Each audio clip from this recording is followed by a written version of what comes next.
Greetings and welcome to the Modern Alchemist channel. I'm Aubrey Forrest, the Modern Alchemist, and this is Essentials of Practical Alchemy 2017, The Science of Magic.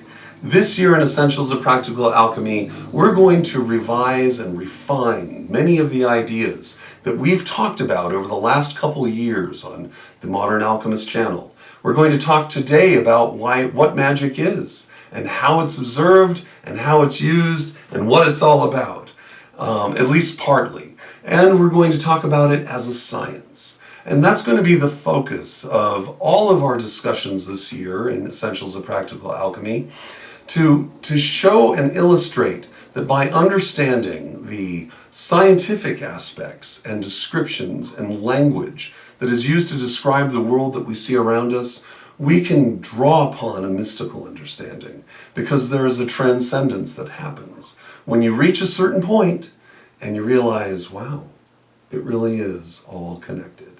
And I now understand how it's all connected.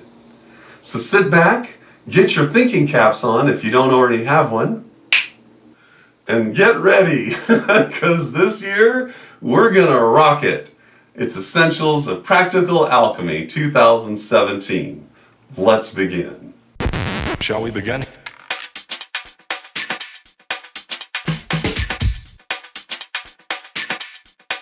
Let's begin now.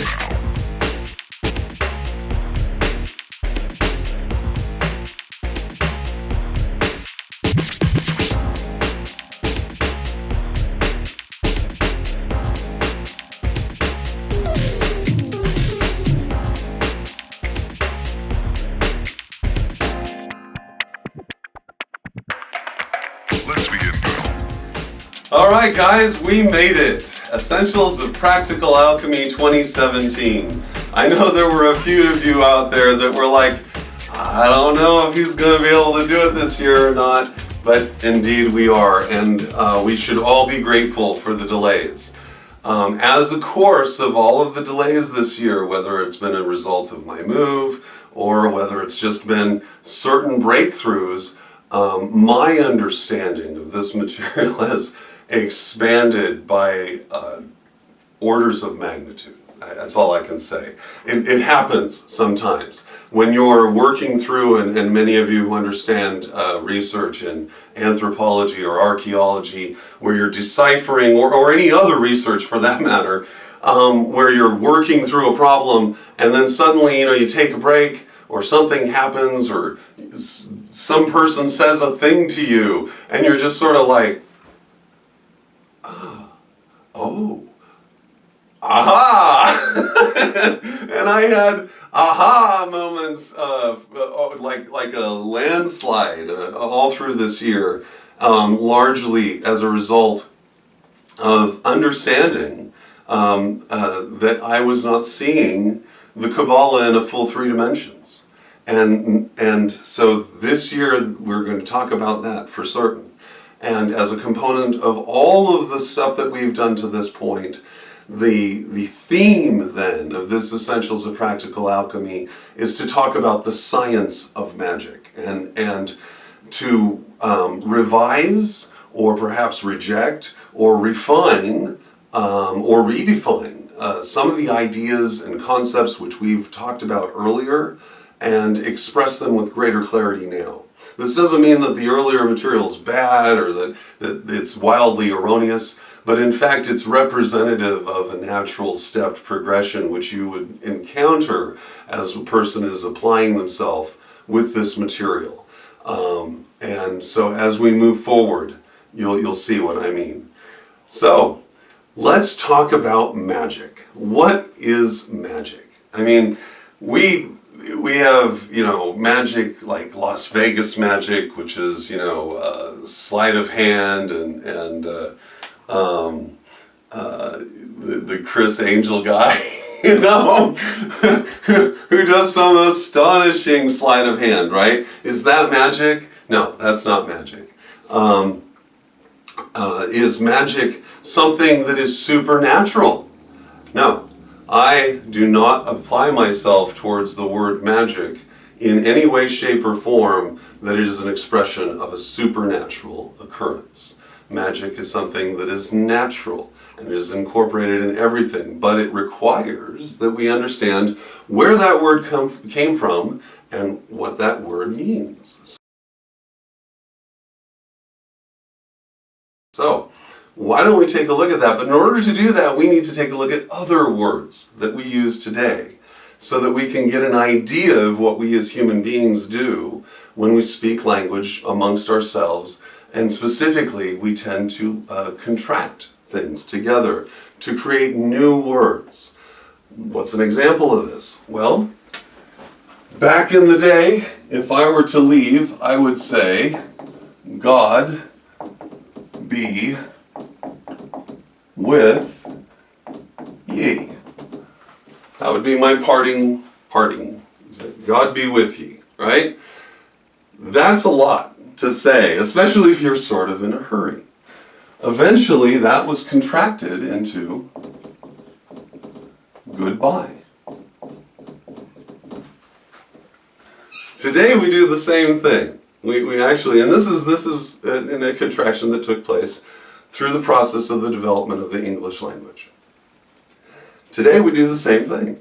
And colloquial English is spoken slightly different than what might be approved of in the more austere halls where our language is preserved in books and whatnot, like, let's say, Webster. Today, if I wanted to say a similar greeting like hello, it used to be that I might say, what is up? Which is a reference of what's going on. And of course, over time, what is what's, and then pretty soon what's just turns into sup. And people say, sup. Like, what's up? But it turns into sup. So instead of saying God be with ye, we say goodbye. And instead of saying what is up or what is going on, we say sup, right? Well, in the same context, the word magic is a contraction.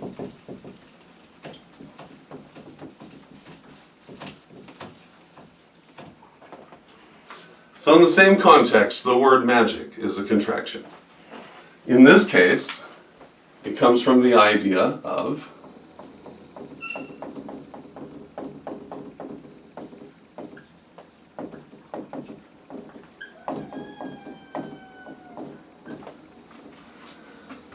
electromagnetic. Then, over time, people contracted it and they just said, hey, it's magnetic. Because, everyone likes to know how magnets work, right? And then over that time, just like what is up was contracted, this became magic. The net was eliminated. Magic. And magic operates when you understand that the structure of magic as a force of electromagnetism, it's just electromagnetism, everything then opens up. All of it becomes sensible because you realize now magic is approachable as a science and repeatable as a science. How? Because our cognitive process, everything that corresponds with the living body and everything that corresponds with the living universe outside of our living body and inside of our living body functions on exactly the same expression. And as we hit this and we recognize that electromagnetism is an expression of consciousness, an expression of thought, we understand this because thought is expressed in electromagnetic exchanges within the mind, the brain rather. You can understand that our link to thinking a thing and that thing manifesting is then possible. Especially when you realize that the universe is fluid. It may look static, but all things are then an expression of electromagnetism, the variation of which is determined by frequency and vibration. Just as another great magician, Nikola Tesla, would have told you. and attested to throughout the course of his life. So, to apply yourself then as a magi or a magician is to recognize that you are in fact associated with the retaining or application of the knowledge aligned to the electromagnetic spectrum. It's for this reason that in previous classes I've focused again and again and again on electric universe science, because of the electric universe and electric universe science allows you to decode astrotheological archetypes in scientific terms, astrotheological expressions in scientific terms. This is the distinguishing factor between an alchemist or a magician and someone who is practicing what they believe is magic, but in fact is a religious ordinance, because they are applying themselves to an imagined concept which is external to themselves and giving that a name of a god or a goddess.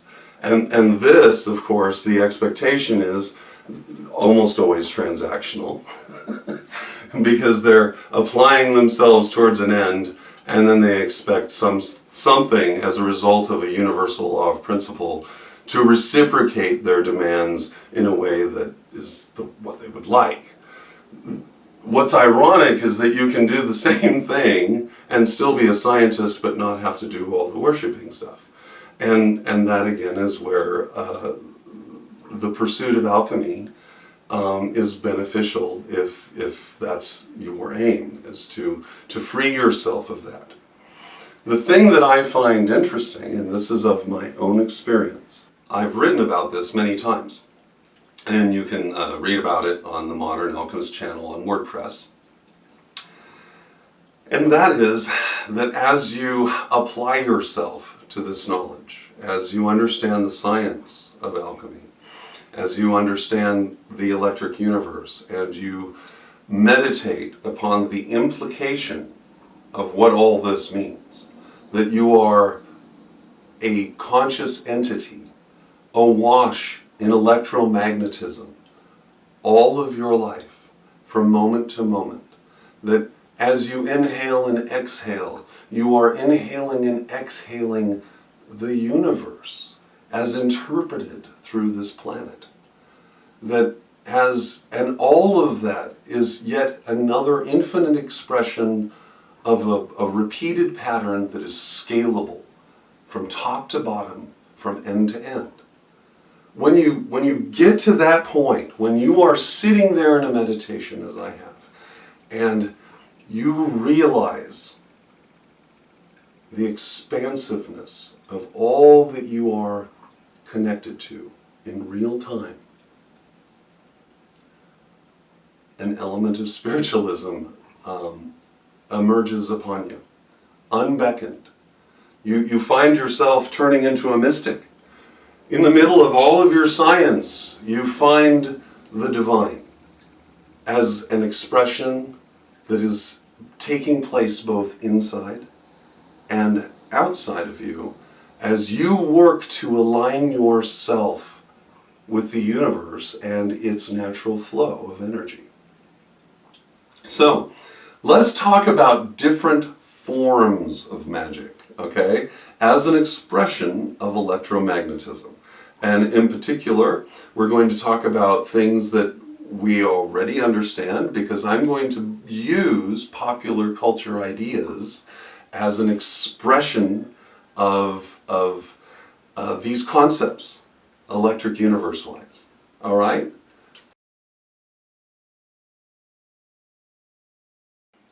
All right, today we're going to talk about two different kinds of magic that you'll see lots and lots. In fact, if you play World of Warcraft, which I do, then you'll see this magic expressed. But any movie watching, any reading of mythology, any fantasy reading will help you understand this. Now, there are some out there that are, little curmudgeons, and you're like, I don't like reading fiction. The problem with not reading fiction is that you don't have, non-fiction does not cultivate the imagination.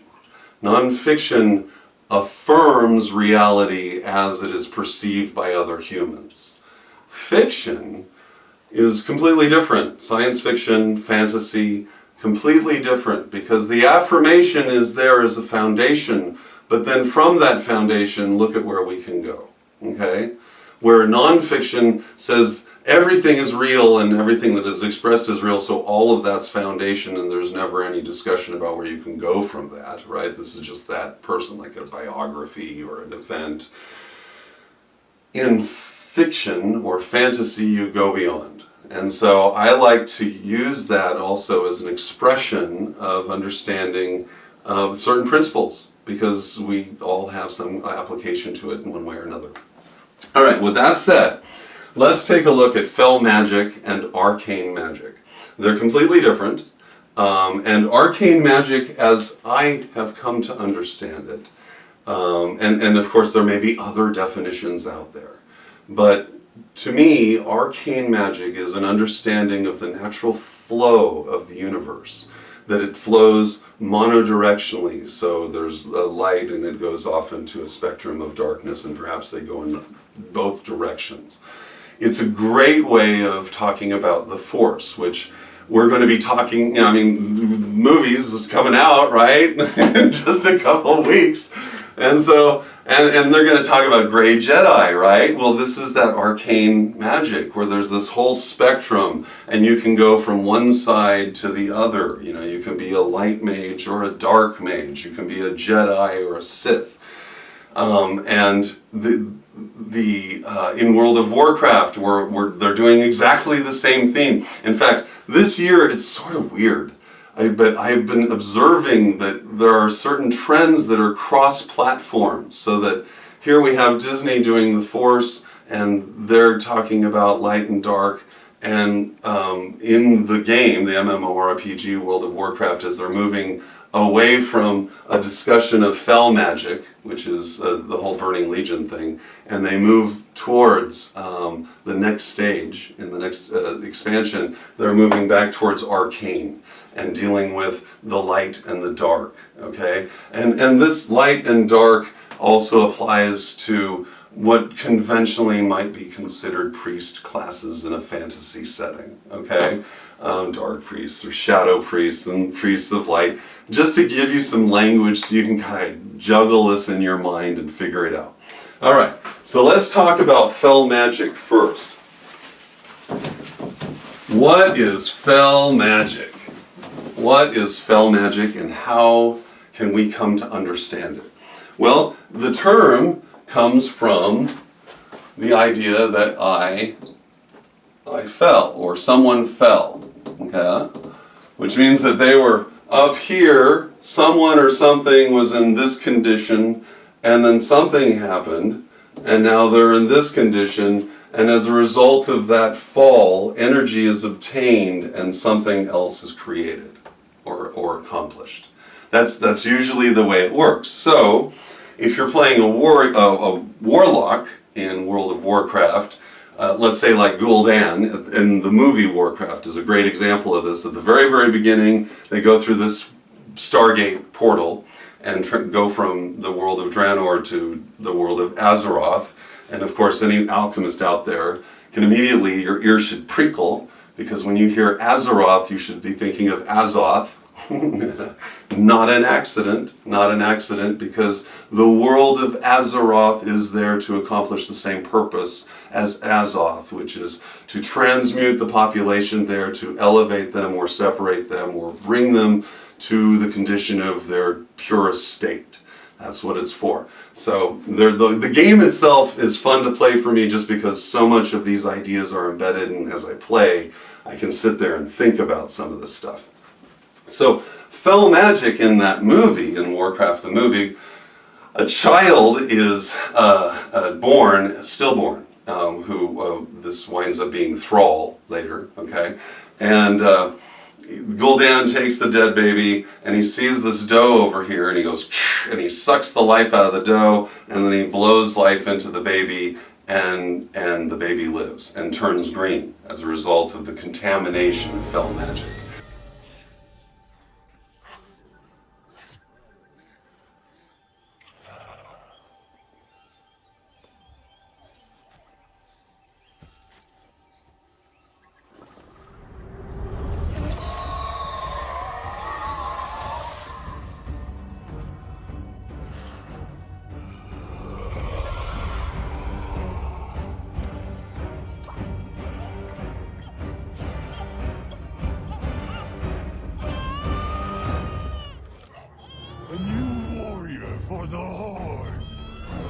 because everything that is fel is green. And there's a significance to this, which we'll talk about later, but for now, just understand that green is not always associated with things which are positive. In fact, anyone who had experience or has had any experience in Southeast Asia understands that green is not favorably looked upon in Laos or Cambodia or Vietnam because it's a sign of contamination and illness or disease.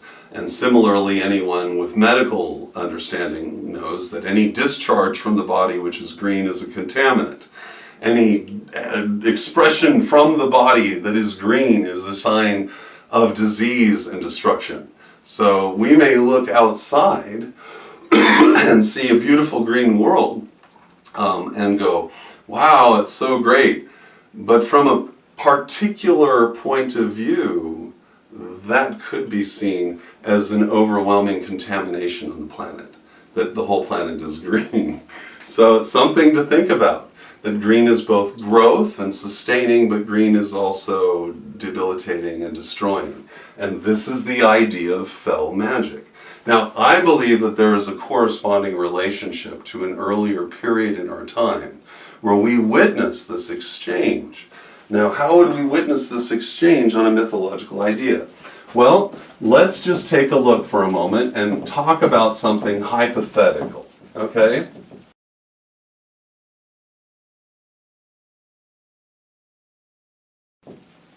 Keep in mind that with regard to the universe and how the universe operates, it's a top-down type of situation where everything orientates, well, everything organizes under a couple simple principles. The principles are these, that everything spirals, and everything is circular. Everything is in motion, everything vibrates. Keeping all of that in mind allows you to get a sense of the structure of the universe, which also is a sense of your own personal structure, because the way we cognate is identical to the way the universe operates on a chemical level, or an electric level, or a physical level. Okay? So, for the sake of brevity, the northern hemisphere of any, and this sphere is seen as, let's just do this really quick.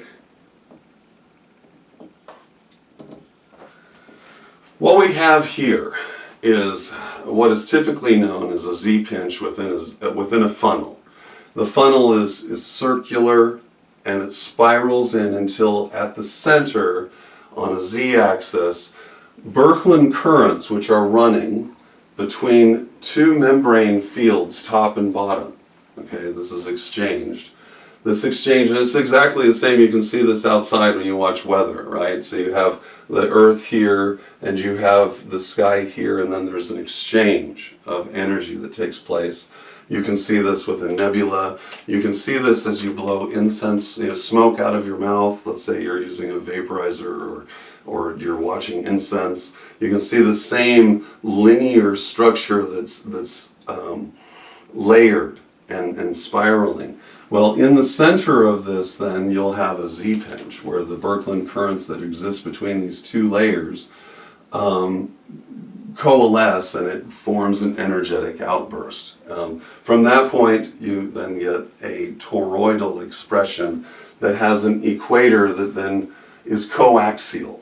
Okay, so the energetic flow is coaxial, meaning that it goes up and down, exactly like in a tree, where you have the xylem and the phloem, and that these coaxial membranes transport fluids up and down the length of the tree or plant or whatever vegetation that you may be looking at. Remember, all of this is exactly the same no matter what you're looking at. If you need only look at one thing and go, here's another example. So in the center of this, then, organisms organize the same way, and the flow of energy is the prevailing or most external expression of that energy. The outer shell is the overriding conductive principle. So if the outer shell orientates in this direction, then what you have is north at the top and south at the bottom, and the energetic flow then flows from north to south, okay?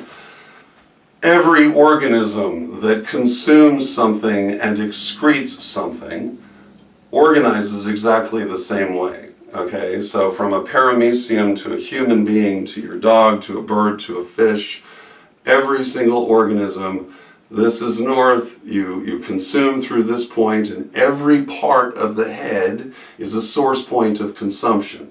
I consume smell, I eat and consume taste, I hear and consume sound, I see and consume vision, and somehow or another, my mind absorbs and consumes thought, right? This is the concept as expressed in an application of understanding the Eye of Horus, and the sixth sense being thought, that you think. And that sense, the sense of thinking, is you conducting something that is external from yourself. And you'll notice that like in headdresses and stuff, they'll have these like little things, and it shows the chief or whatever, because they're absorbing all this thought and then conducting among people, right? All right, so this then spins, it spirals. This turns into any number of things. At its most basic level, this is what we would call an atom. And literally this then would be the proton within what we term as a proton. And then in orbit around this are receptive Z-pinch particles, which we look at as electrons. Okay, and these also orientate, but because they are less energetic than the central core, they're caught in its orbit and they react with other things on its exterior.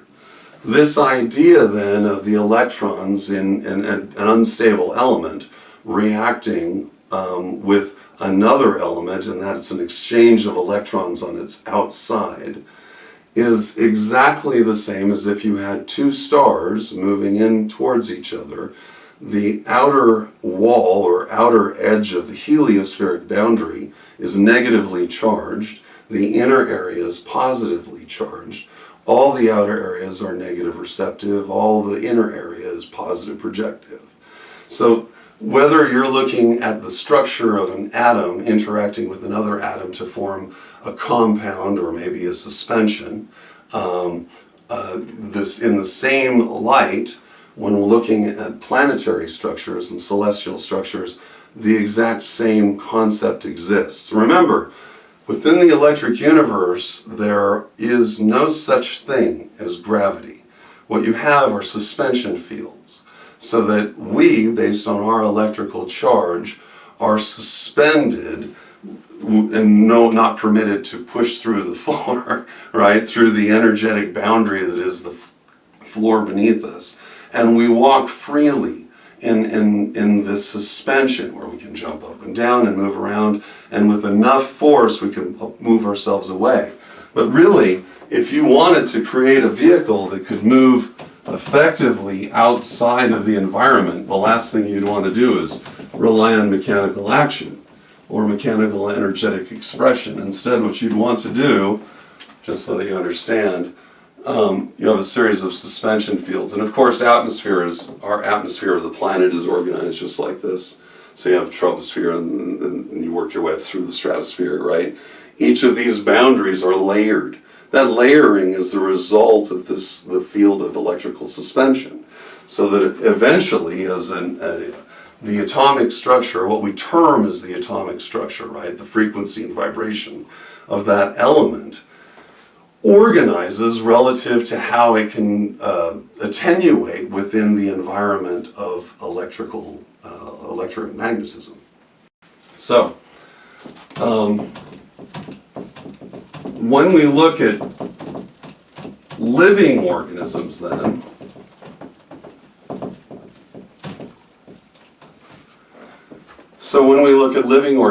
as I said, the orientation then is north, up, positive or negative receptive, positive projective, south, down. And if you look at your body from this point down, everything is in fact projecting. And look at how your arms, everything about you, this is all saying, feed me, right? It's orientated to bring it into you. And any organism, crabs, anything that has appendages like this, it's designed to bring it into that point, and then eventually it's excreted. And the flow of that is also electrically driven, right? Because we're electric beings ourselves. So with Fel Magic, hypothetically, let's say that you have a very energetic body, a blue star. And this blue star is transiting through the cosmos at an extraordinary rate. In fact, let's say this blue star is very much like Mira A and Mira B.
Mira A and Mira B, this is a companion star system. They are variable stars, and in fact, from my understanding, as a process of working through this material, I would suggest to you that everything is variable.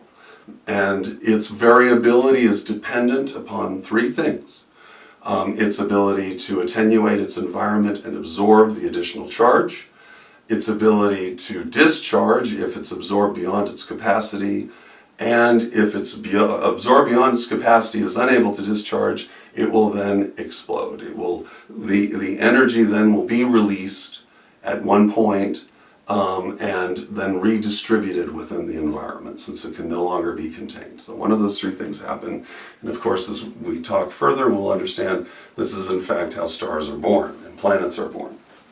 So, but this blue star is moving through the cosmos at an extraordinary rate. It's leaving just like Mira A and B. It's got this big coma. It looks like a comet as it's shooting through the cosmos. And of course, Mira A and B, Mira B is a little white dwarf that appears to be feeding on Mira A. It's orbiting every couple hundred years, I believe. And as they're moving through, Mira A is creating a plasma cometary tail that's 14 light years long. That's extraordinary. That's just amazing. So what we see here is a scalable reference between a comet moving through the solar system and a stellar body moving through the galaxy. Exactly the same process. The galaxy is simply scaled up so much bigger, it's crazy. And when really, if you ever think about it, it's just extraordinary. And the star then, as it's moving through the galaxy, is discharging, which is causing it to have a cycle where it goes into a lower spectrum of light, and then it amps up to a higher spectrum and flashes, and then goes back down and it blinks and flashes and changes color. Variable stars do this, I believe, and as we will come to understand, the reason for this is Fel Magic.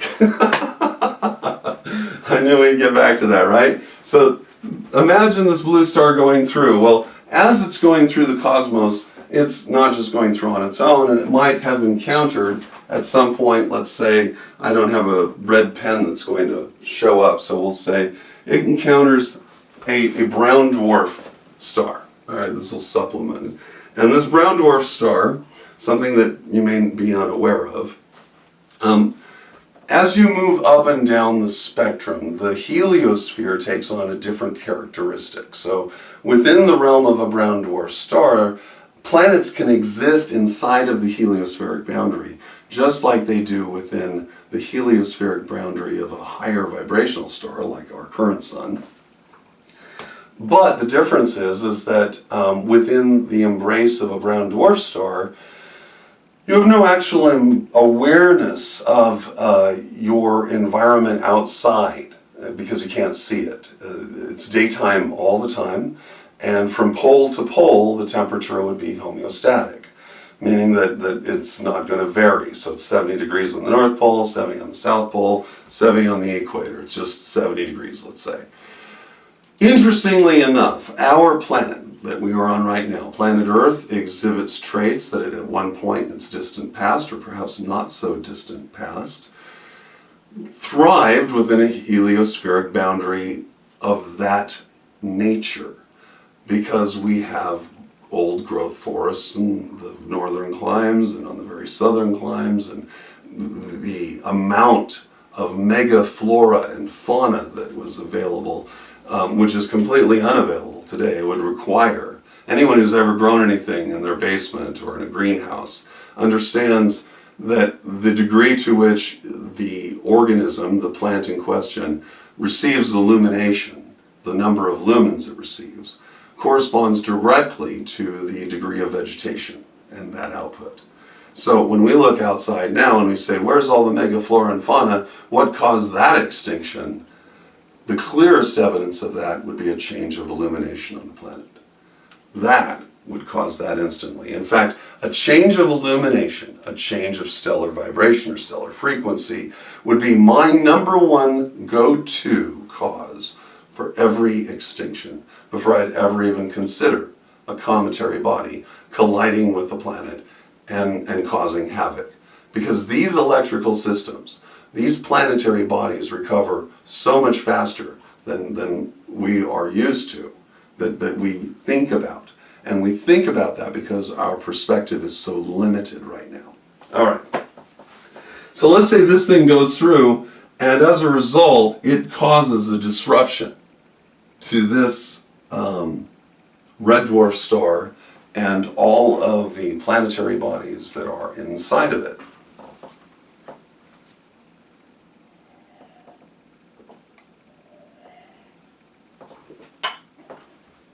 Now, in mythology, we have an expression of this.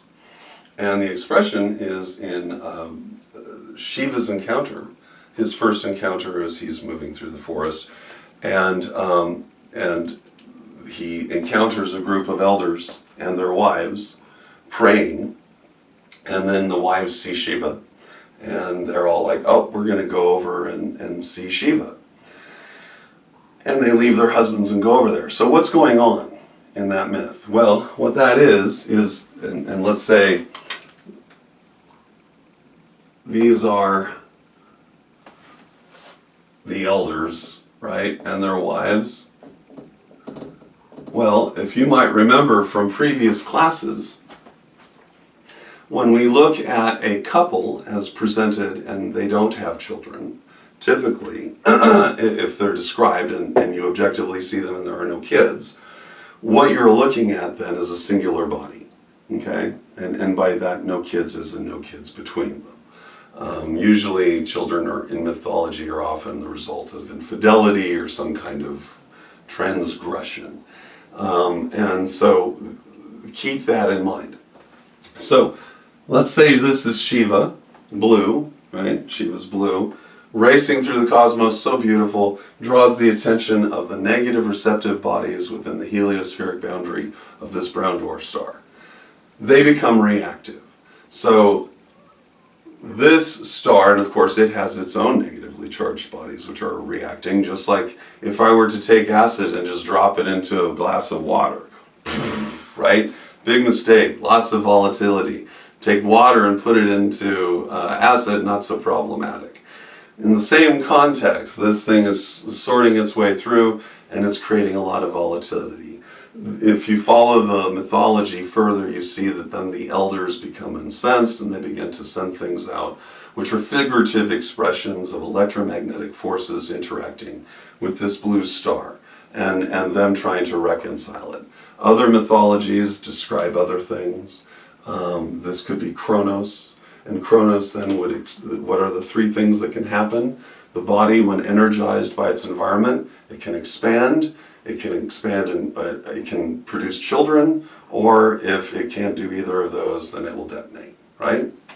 So in this case, as it is becoming energized, as this body is moving through here, this body expands, consuming the near orbital planets, and then as a result of that additional ingestion of electromagnetic input, because those planets themselves were a component of that, it then discharges its own satellite, okay?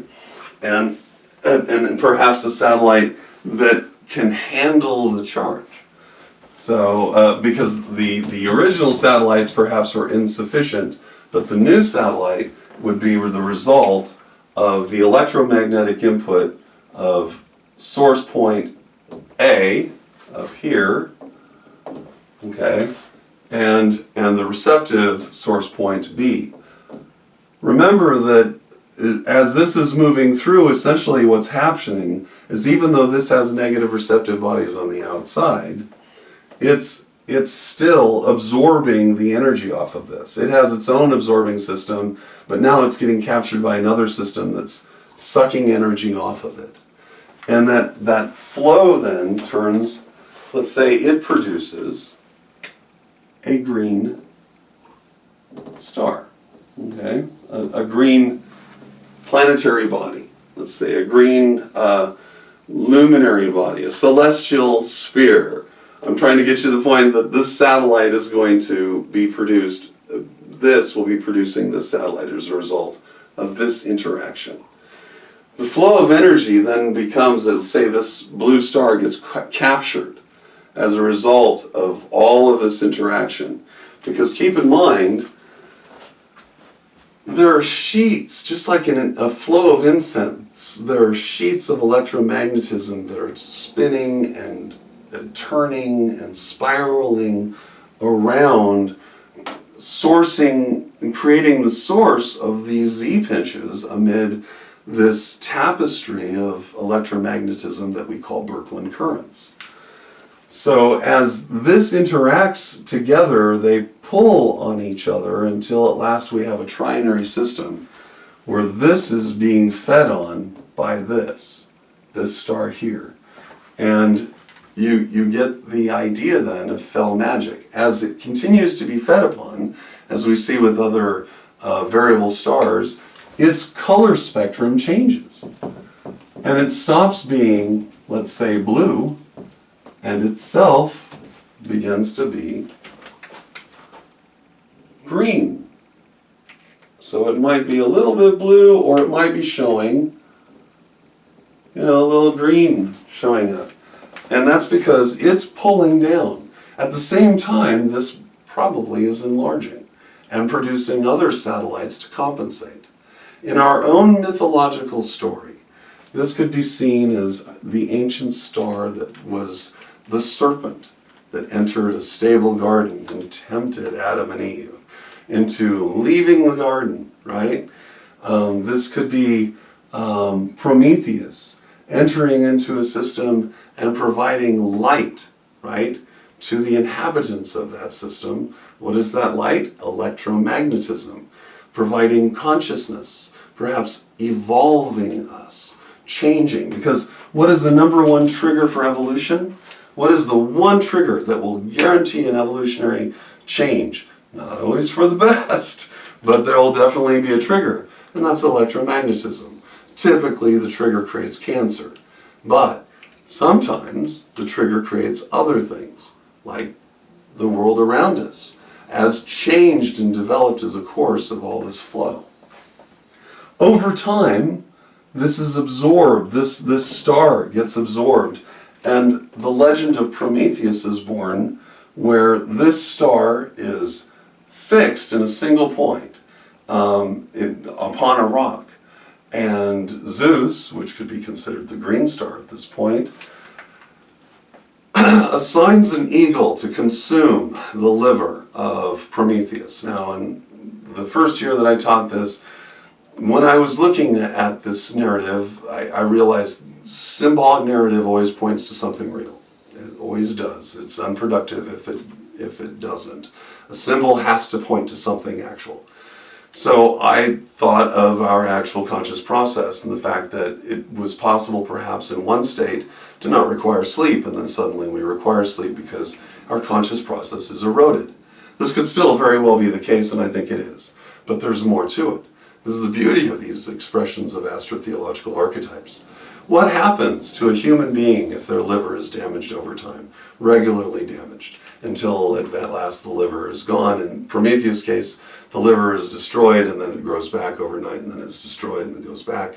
But what happens when your liver is destroyed? The skin pallor of a human being turns yellow. What do you think might have happened to that blue-green star? It turned yellow. What color is the star above our heads right now? It's a yellow star. This is an expression then of a star which has fallen. And of course, anyone with biblical understanding then can understand the Luciferian association. Lucifer means light bearer. Prometheus was a bearer of light. You check out in Isaiah, you'll see, "How art thou fallen from heaven, O Lucifer, thou son of the morning." And that's it. It's a discussion of fallen nature, fallen characteristic. And of course, this then gives you an idea of the original course of our celestial interactions. And of course, all of this over time changed and became what we are today. So that's Fel Magic. You take from one thing and another thing is created. An example of this in popular fiction would be Robin Hood, who takes from the rich and gives to the poor. This then brings us to another mythology, which is important to take into consideration, and it actually is pertinent to Thor Ragnarok. Now, I've not seen the movie yet, plan to see it soon, but I've seen enough trailers to know where they're going with it. This sphere over here, Hela, this is Saturn. Hel and El and Saturn and the northern hemisphere of Saturn is all associated with the underworld, right? It's tied to Saturn's association with death, Saturn's association with the Grim Reaper. Everything to do with death and hell is associated with Saturn. And so death and hell, and Hela, or just Hel as she's traditionally called in Norse mythology, is tied to Saturn. At one point, because when Saturn is illuminated green, there's a point at which Saturn actually becomes green as well. How do we know this? Because Osiris obtains a green pallor, or green countenance, and he is treated that way during the period in which he is a god over agriculture. Makes sense, right? So another star illuminates or changes its spectra, and as a result, the inhabitants orbiting around that star experience an increase in agriculture. I would suggest that this would, if all three of these stars were at some point illuminating green, Saturn or Jupiter eventually becomes peacock colored. I mean, there's a complete switch here where these two exchange entirely, and eventually Jupiter illuminates as purple. But understanding these ideas are representative of greater understanding of, for instance, incarnations of Vishnu. and understanding where royalty gains its association to its divine attribution of its power. Why do kings and queens wear purple? It's tied to the fact that the king of the gods at one point also wore purple.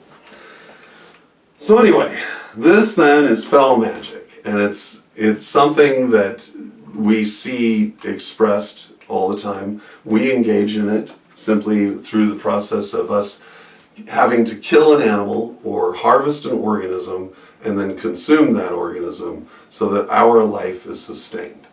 The consumption of that material is in fact a consumption of light. It's a consumption of electromagnetism, which is light. We being beings of light.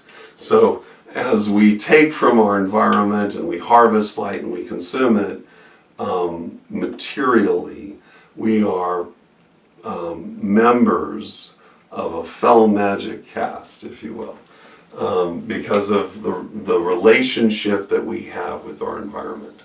Now this is different. This is different from Arcane Magic.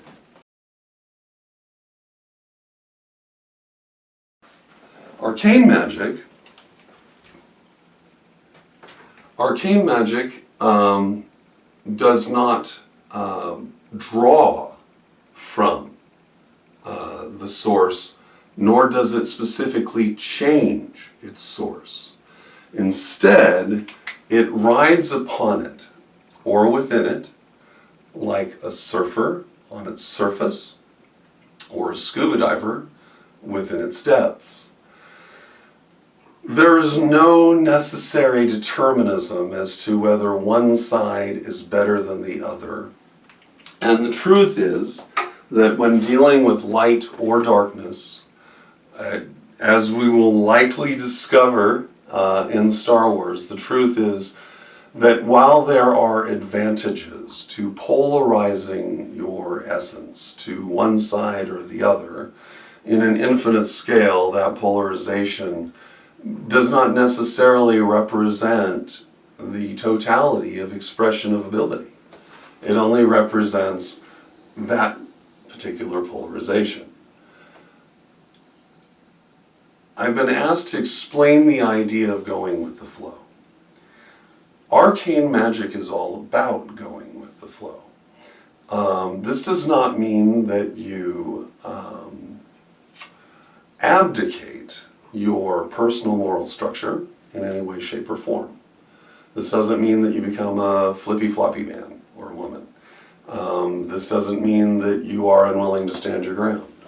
Okay? Going with the flow is recognizing the nature and directionality of magic relative to your personal expression. Each of us express differently, and it is not one size fits all. The mechanisms wherewith we can identify what is good for us, or productive for us, or less productive, those mechanisms are universal.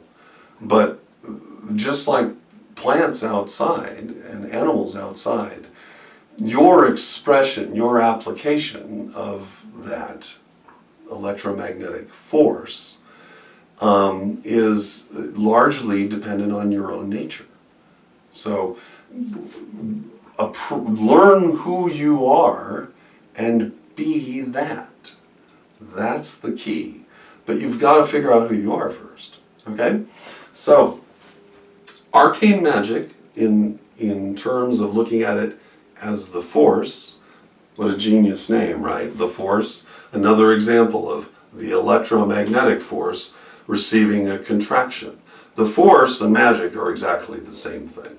The kind of magic is what it is in terms of its expression. So I believe the Force is like an arcane magic because its discussion is not about the drawing from it, but the learning to flow with it, to learning to understand its nuances. So if you were to pull something to you physically, utilizing the Force, it might be more productive for you in a telekinetic effort to draw around the things around the object and pull that to you, as opposed to try to pull a stationary object to you. Does that make sense? And using the Force, using Arcane Magic, understanding its nuances and its flow allow you to understand how you want to apply yourself to it. There are two expressions then or three rather, just like so many other things, when applying yourself to the Force or Arcane Magic, and you can find it revealed in Kabbalah. And the trick is to know where your hands are and to recognize the nature of the path tied to your hands. Why is it that we call a certain thing a right-hand path or a left-hand path? And what is all that about? And how does that relate to the nature of Arcane Magic or the Force? When looking, as we've talked in the past, you have three pillars. You have the middle pillar here, you have the pillar of severity on the right, and the pillar of mercy on the left. And when an organism is at rest, like this, then your hands reside within the realm of those forces. So your left hand is residing on the dark pillar, the black pillar, the pillar of severity, and your right hand, when at rest, is sitting on the left side under the pillar of light and mercy. When you become active, there are two postures that you can maintain. You can go like this, which, like if you're a Muay Thai boxer or something, or a regular boxer, or anyone else who's, you're getting ready to do something. When your hands are like this, forming a W, like for work, then you are in an active posture and you are capable of action. But once you do this, a twist happens to your energy. And that twist actually happens right here at your throat and at your shoulders. So like this, the right is dark and the left is light, but my hands, my left hand is sitting on the dark side and my right hand is on the light side. Switch it out like this. Now my left hand is on the light side and my right hand is on, my right hand is on the light side, my left hand is on the dark side. And now you're starting to see the sinister, right? Because this is, sinister means left. But this is an active posture. You're still the same person, nothing changed. It's just that now you're doing something where before you weren't. Similarly, if I sit like this, the blue is on my left, the red is on my right. Blue is associated with, as we talked about earlier, the sun, but also with Jupiter. And the red is tied to Saturn, and it sits over here on the right. So, and if I'm a Jedi, I'm using a blue lightsaber, and if I'm a Sith, I'm using a red one. So when you switch it out, you get everything I talk about in the Force, Kabbalah and the Force, where you get this switch, and suddenly on the right, which ordinarily is, you get a chaotic element introduced to the pillar on the right, and you get a static element introduced to the pillar on the left. You get an element that doesn't understand emotion housed within a field of emotion and feeling because of the physicality of it all on the right. And on the left, you get something that at its core is nothing but emotion because that's where it originated, housed within an environment that doesn't understand that feeling. When the hands are dropped down like this, by the way, and forming a V then, okay, an upside down V, what you have then is you active but at rest. In other words, you're ready to project and do something, and this you're just, like that, right? Your own psychological gesture shows us that this is not an action pose, but this is. But in the middle of all of this action, the right hand path, which is actually from the left, and the left hand path, which is actually from the right, dark, light, this confusion is then exchanged at your hips, okay? So that your feet go back to the left foot is in the light and the right foot is in the darkness. Now here's a mechanic that most people fail to recognize. Where's my magic staff? Aha. Okay. So, when you're walking, and this is an actual body mechanic, I had to learn this when I had to learn how to walk a couple times over again. One time, like from the ground up because of an injury. You walk with a cane or a staff if you are injured on the left side. A lot of times in Hollywood you'll see a person going, and they'll be leaning with the stick on the left. That's not how you do it. You'll in fact hurt yourself and you'll injure your back further or something if you do that. If your left leg is injured, the stick stays on the right. If your right leg is injured, the stick stays on your left. Guess what you got? You have now a corresponding relationship with your actual physical dynamic of how your body operates. This is the physical dynamic of how you work, expressed Kabbalistically. It's like all built into everything, so you can't go wrong. So this and this, if something costs you an arm and a leg, and it's usually one arm and leg that cross over the body. For those of you guys who are Full Metal Alchemist fans, the young man in Ed, right, who's in the young man in the source, he loses an arm and a leg. He loses his right arm and his left leg. It's an exhibition of the process of falling, of being fallen, and having a thing, then losing the thing, and then having to substitute it with something which is only the memory of what you used to have. So typically what you'll see is a solar character in a show, they might lose a right hand, okay, like Luke Skywalker, okay?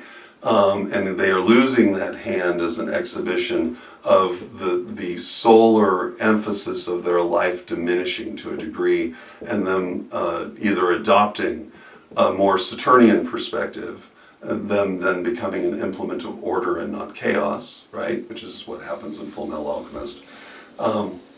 And every other story, Luke too, right? He goes out, he loses his hand, and now he's a Jedi because he understands that there's this whole thing going on.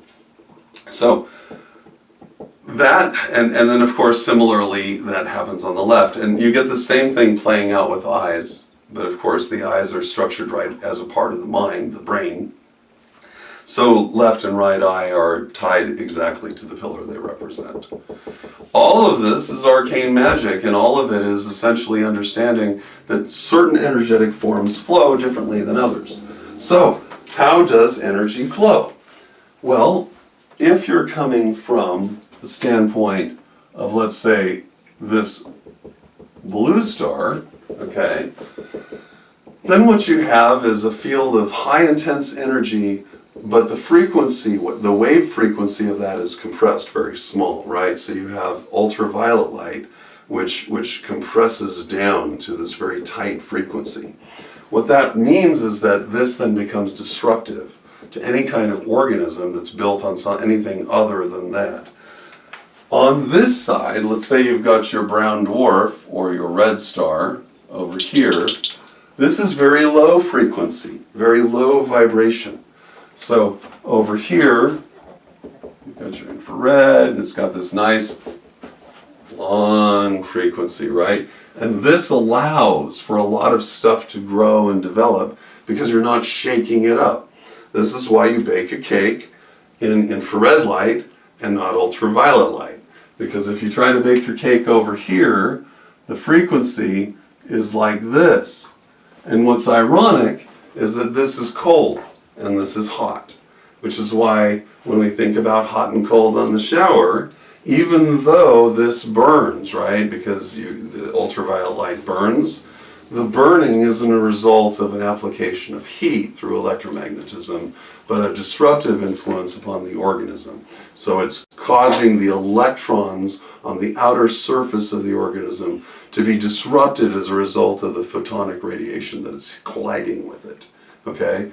And a photon is essentially what happens to a micro Z pinch in the third state, where it either can absorb the stuff, it can produce something, or it explodes and releases that energy back into the environment. Photons are the release of that energy back into the environment. So in this case, you've got low energy, but you can do all sorts of cooking and you can create things, which is why Brahma is also Saturn, the creator god. And anyone who's a builder of something, any god in mythology that's tied specifically to that. The exception, there's one exception, and that is the god Khepri, which is this little beetle. Right? Looks like this. And you've got this little thing, and like that, and it goes like this. Totally had a Daniel Jackson moment, right? In Stargate, he was like, hey, he's got a little hat here, and they're looking at each other.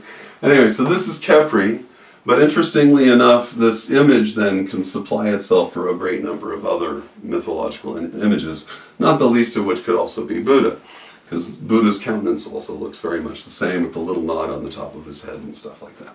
Anyway, so why is Khepri associated on this side? It's because of the result of its interaction with this body. Specifically, Khepri is a scarab beetle, and in Egyptian mythology they looked around, they said, wow, look, there's these little desert beetles, and the dung beetle in particular, and the dung beetle will grab some poop, and then it'll roll it into a ball. So this little brown ball is rolled, and then when it's sufficiently round and large enough, it will stop and impregnate that ball with its little babies, and then they suddenly emerge. So what does this sound like? It sounds like a reproduction of the same electrical system where a body is rolling into another system, and as a result of this disruption, it causes a pole flip to continuously happen as this body is being energized and vibrated like crazy.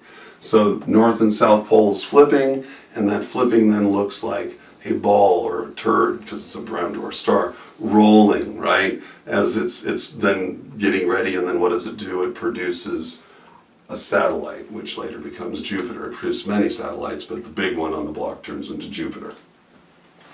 So all of this then is tied to arcane magic, believe it or not, because it's an understanding of how these flows operate. And the reality is that light, and the idea of light being so purifying, is because it absolutely destroys everything. And which is why, like, you stick something out and for ultraviolet light outside, and like water can be purified. And it's because this light is just completely disrupting the stable system inside of it and just shattering it, blowing it apart. And so you can see where the same idea of where the light is good can also make the light seem bad, because it doesn't give presence to anything but that which is perfect. And its perfection is measured by its capacity to resonate at the same frequency and vibration as the light which is destroying it. By doing that, you then eliminate, because now you're at the same level, so you're no longer being disrupted, right?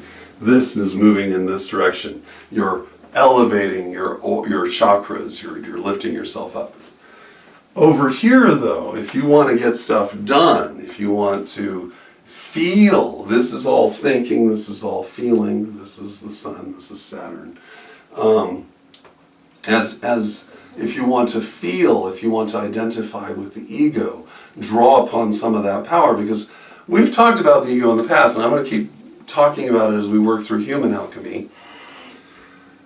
The ego is, in my opinion, it is more successful, it is more beneficial, instead of seeking to destroy one's ego, seeking to understand it and ally oneself with it, because that perspective is also valuable.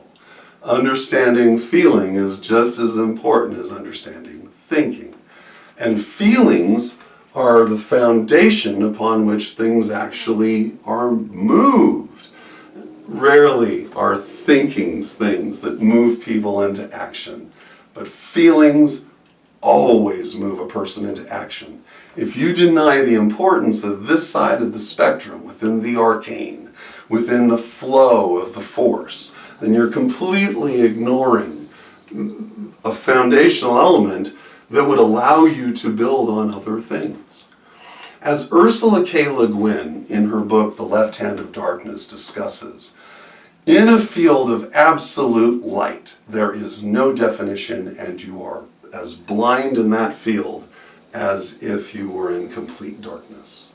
You need both in order to give you definition and scope. You need both in order to give you a capacity to understand who and what things are and how they play out. And you need both in order to understand yourself.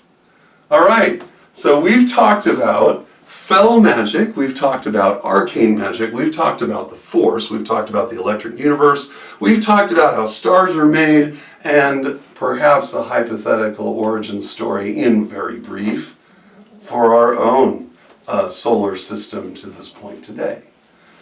That's essentials of practical alchemy. And that's how magic is a science and how magic should be treated as a science if you want to get somewhere with it.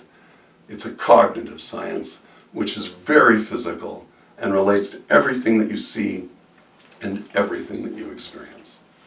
I'm Aubrey Forrest, the Modern Alchemist. I'll be talking to you soon.